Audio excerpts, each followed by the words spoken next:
Good morning to all of you. Myself मैं द्विवेदी। हम इस वीडियो में डिस्कस करेंगे about origin and evolution of atmosphere.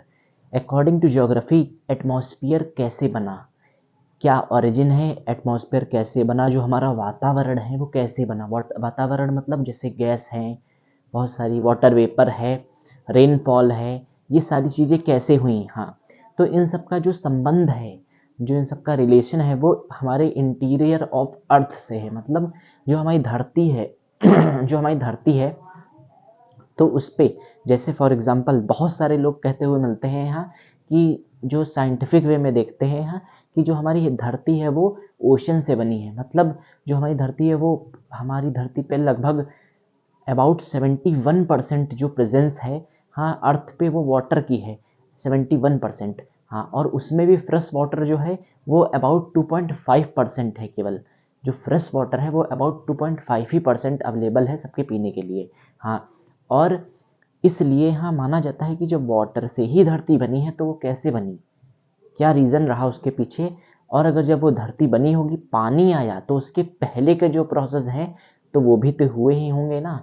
जैसे फॉर एग्जांपल इस समय भी अगर ओशन से या कहीं से भी वाटर एवोपोरेट होता है तो उससे बादल बनते हैं, क्लाउड्स बनते हैं, फिर उसके बाद रेनफॉल होती है। तो रेनफॉल हुई, ओशन बने, सब हुआ, तो ओशन वो जो पानी आया वो आया कैसे, उसके पहले भी ना कोई प्रोसेस तो हुआ ही होगा, एवापोरेशन हुआ, कुछ तो हुआ ही होगा। तो वहाँ से जन्म होता है किसका, एटमॉस्फेयर का, वातावरण का, बहुत सारी गैसेस जो हमारी धरती पे पाई जाती हैं उन सब का। और जो अबाउट 6,000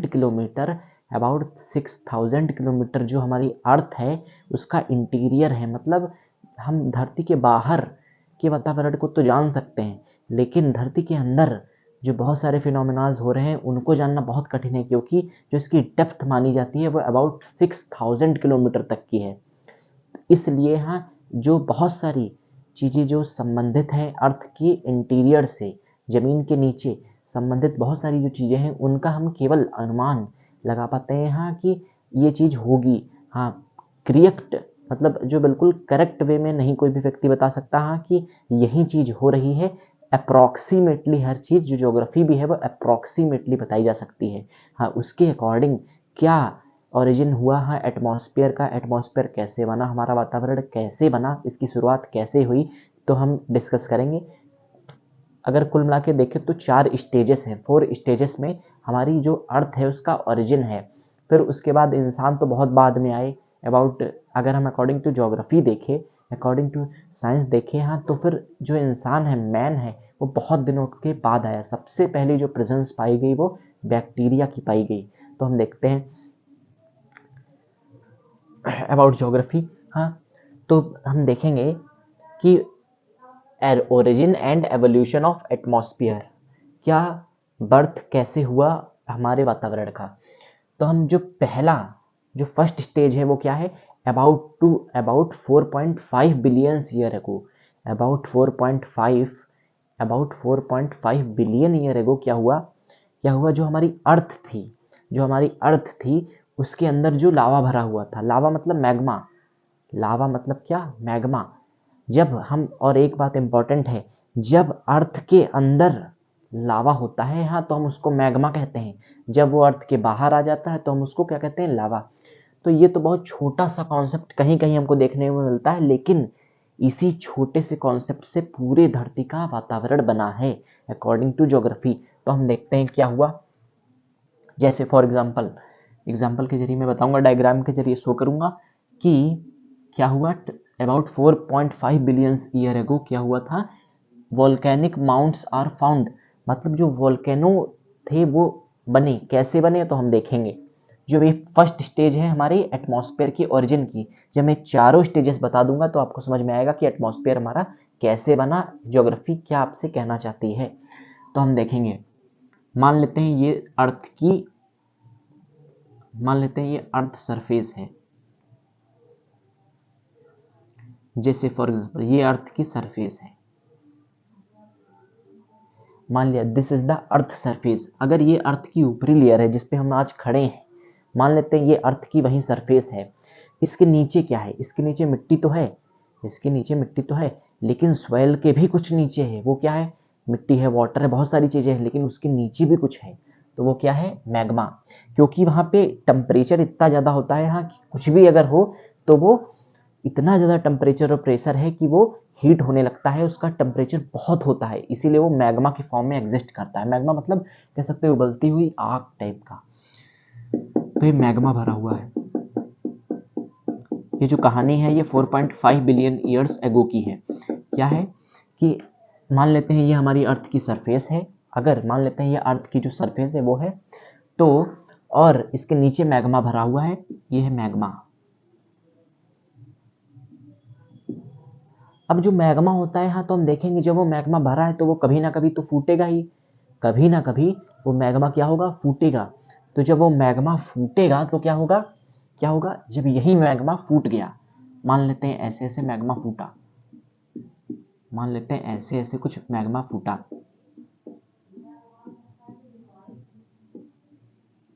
भाई बताऊंगा मैं क्या बना रहा हूं। मान लेते हैं यहां से गया ऐसे ऐसे ऐसे ऐसे ये मैग्मा फूटा, मतलब ये जो अर्थ की सरफेस थी, ये जो अर्थ की सरफेस थी, इससे मैग्मा जब फूटा तो क्या हुआ? यही मैग्मा यहाँ पे जाकर के रुका, जाएगी यही मैग्मा यहाँ पे जाकर के रुका, और फिर क्या हुआ? एटमॉस्फेयर, क्योंकि जो उस समय जब धरती के नीचे से कोई चीज निकली तो क्या हुआ? वो चीज ठंडी हो जाती है, क्योंकि जो अर्थ का टेम्परेचर रहता है वो ज्यादा नहीं होता है। हाँ, तो जब अर्थ का टेम्परेचर जब ज्यादा नहीं होता है, अर्थ के इंटीरियर का टेम्परेचर ज्यादा है, तो अर्थ के इंटीरियर में वो मैग्मा था, लेकिन जब वो अर्थ के बाहर आया तो वो क्या हुआ? तो वो माउंट्स के रूप में बन गया। मतलब जैसे जब यही मैग्मा ऊपर आएगा तो फिर ये सॉलिडिफाई होगा, सॉलिडिफाई मतलब जम जाएगा, फिर जम के क्या हुआ? माउंटेन बना। ये अकॉर्डिंग टू ज्योग्राफी है, तो यहाँ पे माउंटेन्स बने। ऐसे फिर इन्हीं माउंटेन्स में वॉल्केनिक एक्टिविटीज लगातार धीरे धीरे धीरे धीरे होती रहती हैं, लेकिन जहाँ पे वॉल्केनिक एक्टिविटीज नहीं होती हैं तो वहाँ पे नॉर्मल माउंटेन्स के फॉर्म में मिलते हैं आज भी कहीं ना कहीं, और फिर इन्हीं को हमने नाम दिया वॉल्केनिक माउंटेन्स।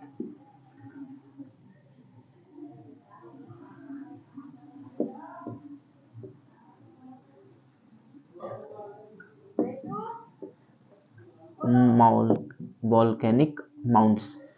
तो कैसे वॉल्केनिक माउंट्स बने, एक और बार देखते हैं। यही जो मैग्मा भरा हुआ था अर्थ की सरफेस से ऊपर निकला और सॉलिडिफाई हो गया, तो ये वॉल्केनिक माउंट्स बन गए। फिर क्या हुआ? अब इसके बाद का प्रोसेस क्या हुआ वो हम देखेंगे। सेकेंड स्टेज जो थी वो क्या हुआ? Volcano burst. मतलब वॉल्केनो क्या हुआ? वॉल्केनो क्या हुआ? बर्स्ट हो गया। मतलब जब वॉल्केनो फटा तो क्या हुआ? अब उसमें से कुछ ना कुछ तो निकला ही होगा। पहला क्या निकला? मैग्मा। मैग्मा जिसे हमने जब निकला हो, जब वॉल्केनो, तो हम उसे हमने फिर जब धरती पे आया तो हमने उसे क्या नाम दिया? लावा। तो अब हम इसे मैग्मा नहीं लावा कहेंगे, अब हम इसे लावा भी कह सकते हैं। तो उसमें से कुछ गैसेस हुई निकली, तो वो गैसेस के अर्थ के इंटीरियर से निकली लावा के फॉर्म में। तो वो गैसेस कौन कौन सी थी? पहली थी नाइट्रोजन, फिर थी carbon dioxide, water vapour, hydrogen and helium. तो इस टाइप की कुछ गैसेस निकली, और भी कुछ माइन्यूट गैसेस थी। हाँ, तो कई सारी गैसेस निकली।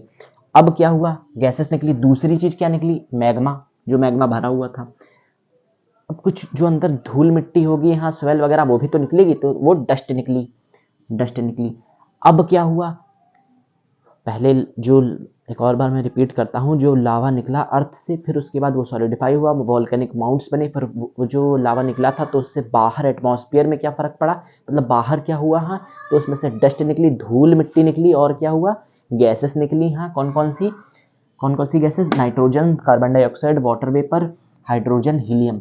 और फिर क्या हुआ? डस्ट निकली। फिर क्या हुआ? इसी ने क्या किया? स्टॉप किया सनलाइट को। अब अर्थ पे तो प्रोसेस हो रहे थे, लेकिन सन तो वहीं का वहीं था, तो इसलिए जब धूल भर गई, ऊपर, और क्या हुआ? वाटर वेपर निकली। वाटर वेपर से क्या होगा? क्लाउड बनेंगे। वाटर वेपर से क्या होगा? क्लाउड्स फॉर्म होंगे। वाटर वेपर से अगर हम देखें तो क्लाउड्स फॉर्म होंगे, लेकिन उस समय बहुत ज़्यादा मात्रा में डस्ट थी और बहुत ज़्यादा मात्रा में क्या था? वाटर वेपर था। तो जिससे क्या हुआ? बहुत थिक क्लाउड्स बन गए, मतलब बहुत गहरे, बहुत बड़े बड़े क्लाउड्स बने, जिनके कारण सनलाइट नीचे आ नहीं पाई। और फिर क्या हुआ? अब थर्ड स्टेज हम देखेंगे, यहीं से हम थर्ड स्टेज में एंटर करते हैं। तो क्या हुआ? जब अब जब ऊपर हो गया ऐसा हाँ कि सनलाइट नीचे आ नहीं पा रही है, और जो बाकी सारी चीज़ें थी एटमॉस्फेयर में, जब बाकी सारी हम चीज़ें देखें हाँ कि सनलाइट नीचे आ नहीं पा रही है, और जो गैसेस थी हाँ हीलियम वगैरह, तो जो गैसेस होती हैं वो क्या होती हैं, वो गर्म होती हैं हाँ, वो हॉट होती हैं गैसेस, इसलिए फिर क्या हुआ, और लावा मैग्मा वो भी हॉट होता है, लेकिन वो जम गया था। लेकिन तो हम देख रहे हैं धीरे धीरे धीरे धीरे अर्थ का क्या है टेम्परेचर, जो अर्थ का टेम्परेचर है, वो जो मैग्मा था वो तो सॉलिडिफाई धीरे धीरे होने लगा, तो अर्थ का टेम्परेचर घटने लगा। क्यों? सन की जो लाइट थी वो नीचे नहीं आ पा रही थी, क्योंकि थिक क्लाउड्स बन गए थे वाटर वेपर के थ्रू और डस्ट के थ्रू। मैं बाद में जब बताऊंगा कि क्लाउड्स कैसे फॉर्म होते हैं यहाँ, तो समझ में आएगा कि उसमें डस्ट का भी कुछ रोल होता है। तो जो क्लाउड्स बने, तो फिर क्लाउड्स की वजह से क्या हुआ, जो सनलाइट थी नीचे नहीं आ पाई हाँ, तो जो धरती का उस समय टेम्परेचर था वो बढ़ नहीं पाया बल्कि घट गया। तो क्या हुआ, जब टेम्परेचर घटा हाँ, तो क्या हुआ, कंडेंसेशन हुआ। कंडेंसेशन का मतलब होता है जो क्लाउड्स बनी, मतलब एवापोरेशन का तो मतलब ये होता है कि कोई चीज़ को एवापोरेट करे, फिर उससे क्लाउड्स बने, फिर उससे रेनफॉल हो। लेकिन कंडेंसेशन उसका उल्टा होता है हाँ, उससे जो एवापोरेट हुआ है उसी का ठीक उल्टा प्रोसेस है। मतलब वाटर वेपर के, जहाँ वाटर वेपर लास्ट स्टेज है, वहीं अगर हम कंडेंसेशन में देखेंगे तो लिक्विड लास्ट स्टेज होगी। तो क्या हुआ, उसी वाटर वेपर से, मतलब वहीं जो क्लाउड था, जब टेम्परेचर घटा तो क्या हुआ, पानी बरसा, रेनफॉल हुई। तो इसे हम कहेंगे थर्ड स्टेज। तो इस थर्ड स्टेज को डाइल्यूज स्टेट भी कहते हैं। डाइल्यूज मतलब होता है यहाँ कि पानी रेनफॉल हुआ हाँ, तो जब डेल्यूजन की स्टेट हुई हाँ, तो इसे हमने थर्ड स्टेज कहा। तो इसमें क्या हुआ, डेल्यूज हुआ हाँ, जो क्लाउड्स थे तो वो बर्स्ट हो गए बहुत ज़्यादा मात्रा में, 1 मिलियन साल तक की, मतलब लगभग 10 लाख साल तक की पानी बरसा या रेनफॉल हुई। फिर क्या हुआ, अब जब रेनफॉल हुई तो धरती पे बहुत सारी नई नई चीज़ें आई। कौन कौन सी? तो due to dilutes state some upper parts is continent. अब क्या हुआ, कुछ चीज़ें तो आई, लेकिन जो उनमें उभरा हुआ हिस्सा रह गया, अपर पार्ट रह गया, जहाँ जहाँ पानी उस समय उबड़ खाबड़ सब कुछ था, तो जहाँ जहाँ पानी जो था हाँ, जहाँ जहाँ लावा वगैरह ये सब सॉलिडिफाई हुए थे, तो वो जो ऊपर हिस्सा बना रह गया, तो वो कॉन्टिनेंट में बदल गया। कॉन्टिनेंट मतलब लैंड, लैंड यानी जिसे हम कह सकते हैं भूमि हाँ, तो जो भूमि थी हाँ, तो वो लैंड यानी भूमि जो थी हाँ, तो वो जो उभरा हुआ हिस्सा था अपर पार्ट, वो बन गया कॉन्टिनेंट के फॉर्म में, और जो जहाँ पे पानी पूरा भर गया वो क्या हुआ, वो ओशन हुआ। तो वो क्या था, वो था ओशन। कुछ लोगों ने इस थ्योरी को गलत भी ठहराया, वो हम बाद में देखेंगे। तो ड्यू टू डाइल्यूजन क्या हुआ, जो उभरा हुआ पार्ट था, अपर पार्ट था, वो क्या हो गया, कॉन्टिनेंट्स। मतलब इस डाइल्यूज स्टेज में हमें क्या मिला, कॉन्टिनेंट्स मिले। अब क्या हुआ, अब हमें पास सरफेस हो गया। फिर क्या थी फोर्थ स्टेज। फोर्थ स्टेज कौन सी थी, अब यहां से origin of cyanobacteria, chlorophyll, photosynthesis, then oxygen, यहां से हमारी उत्पत्ति हुई मैंस की। अब वो हम देखेंगे कैसे। फोर्थ स्टेज क्या है, ओरिजिन ऑफ साइनोबैक्टीरिया। पानी की मदद से जो बैक्टीरिया था तो वो एग्जिस्ट हुआ, साइनोबैक्टीरिया। अब जब साइनोबैक्टीरिया, जिसे हम काई के फॉर्म में होते हैं, तो साइनोबैक्टीरिया जो था तो उसने क्लोरोफिल, जो प्लांट्स में पाया जाता है, एलगी टाइप, ये जो बैक्टीरिया था वो जैसे काई वगैरह लग जाती है हाँ, तो एक एलगी टाइप का था हाँ, तो फिर ये क्लोरोफिल इसके अंदर था। क्लोरोफिल था तो क्लोरोफिल तो था, लेकिन पूरी धरती पे यही हो रहा था हाँ, कि बहुत सारे बैक्टीरिया जो साइनोबैक्टीरिया थे तो वो जम रहे थे काई की फॉर्म में हाँ, लेकिन ये लिविंग थे, साइनोबैक्टीरियाज के फॉर्म में थे। तो क्लोरोफिल आया। क्लोरोफिल जहाँ कहीं ग्रीन चीज़ें होती है तो वहाँ पे क्लोरोफिल जरूर होता है हाँ, प्लांट्स में। तो क्लोरोफिल आया, फिर क्लोरोफिल आया तो फिर क्या, वो प्लांट्स की तरह भी बिहेव कर रहा था, लेकिन वो था बैक्टीरिया, तो प्लांट्स की तरह बिहेव कर रहा था, तो मतलब उसमें फोटोसिंथेसिस भी हो रहा होगा। फोटोसिंथेसिस हुआ तो फोटोसिंथेसिस के लिए बहुत सारी चीज़ों की रिक्वायरमेंट होती है, जैसे सनलाइट की आवश्यकता होती है, वाटर की होती है हाँ, विंड की होती है। तो फिर मतलब क्या हुआ, वाटर की भी हमें नीड होगी, तो वाटर तो मिल गया, तो ऑक्सीजन की भी तो नीड होती है। तो ऑक्सीजन, जब फोटोसिंथेसिस का प्रोसेस होता है तो यहीं जो प्लांट्स होते हैं तो वो क्या करते हैं, ऑक्सीजन रिलीज करते हैं और कार्बन डाइऑक्साइड इनहेल करते हैं। तो इन्हीं के थ्रू हमें ऑक्सीजन मिली फोटोसिंथेसिस के कारण। फिर बैक्टीरियाज के फॉर्म में फिर ऑक्सीजन जो हमारी धरती पे थी, अबाउट 27% ऑक्सीजन जो थी वो हमारी धरती पे आ गई, ऑक्सीजन। ऑक्सीजन जो थी वो आ गई, और अबाउट 78% के करीब जो थी वो क्या हुई, 78% के करीब यहाँ पे नाइट्रोजन आई। तो हम देख सकते हैं इस तरह से 4 स्टेप्स में ओरिजिन हुआ एटमॉस्फेयर का। अब हम इसे रिपीट करेंगे कैसे।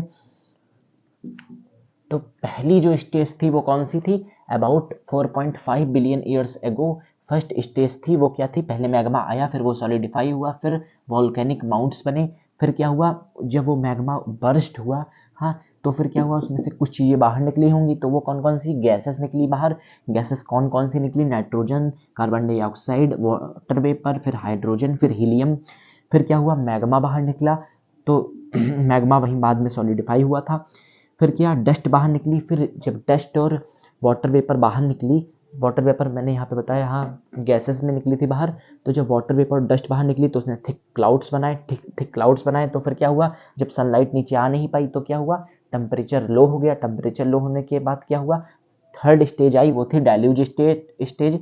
तो डाइल्यूज स्टेज में क्या हुआ, जो मतलब डाइल्यूज स्टेज मतलब क्या था कि जो पानी थी, जो क्लाउड्स थे, तो वो उनमें से रेनफॉल हुई और बहुत ज़्यादा मात्रा में रेनफॉल हुई, जिसकी वजह से क्या हुआ, ओशन बने, और फिर जहाँ पे अपर पार्ट उभरा हुआ हिस्सा रह गया धरती पे, तो वो क्या हो गया, वो हो गया हमारी अर्थ, हाँ, जिसे हम कॉन्टिनेंट्स कह सकते हैं, हाँ, कॉन्टिनेंट्स के, तो हमारे यहाँ से जो थर्ड स्टेज थी इसमें कॉन्टिनेंट्स बने, फिर क्या हुआ, ऑरिजिन हुआ एक बैक्टीरिया का, हाँ, क्योंकि जो बैक्टीरिया है उसके लिए क्या चाहिए, उसके लिए बहुत सारी, जैसे कार्बन डाइऑक्साइड, ये सारी चीज़ें चाहिए, तो वो बैक्टीरिया का यहाँ पे जन्म हुआ, फिर क्या हुआ, क्लोरोफिल आया, क्योंकि ये एक प्लांट की तरह भी बिहेव कर रहा था, इनके अंदर क्लोरोफिल था, एलगी की तरह इनका स्ट्रक्चर हुआ करता था, और फिर क्या हुआ, जब प्लांट्स की तरह बिहेव कर रहा था तो फोटोसिंथेसिस भी होगा, तो फोटोसिंथेसिस हुआ, और फिर ऑक्सीजन आई, फिर यहीं से जो जब ऑक्सीजन आई तो मनुष्य की भी यहीं से उत्पत्ति हुई।